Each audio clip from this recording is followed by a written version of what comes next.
I got around 100% of salary hike by using my skills that I gained. So while doing the course, I was applying for few jobs on the same.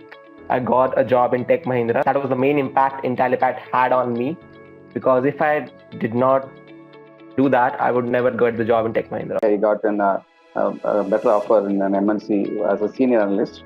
In just 3 months after completing the course, I got around close to 60% hike for the new position. So I've almost like doubled my salary from the previous role to the other. So it's almost, I mean, 200% double. Yeah.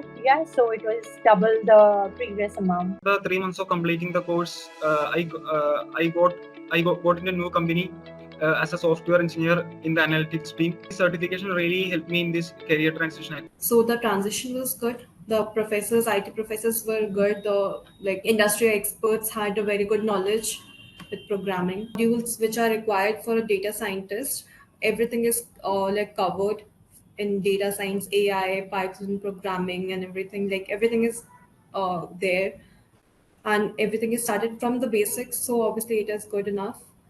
Yeah.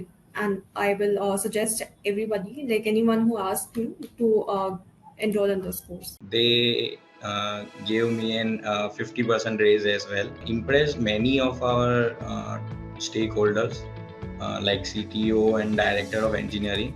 So they gave me an 50% raise as well. They offered me a role in their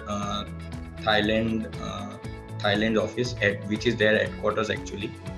So they offered me a data scientist role. With this role, I also got a new role. I'm moving to a new company as well. So that's also a success story. I got almost 60% hike before completing my course. After completing the 11 month of course in data science and artificial intelligence, I got the big opportunities in other organizations with 70% of hike. Currently, I am working as a data scientist in one reputed company. I got the intern because I had all the grasp of knowledge from ML, DL, computer vision, Gen AI, and RAGs. I could learn that from the course, and I could crack the interview and the technical interview here at Agnesha AI Labs.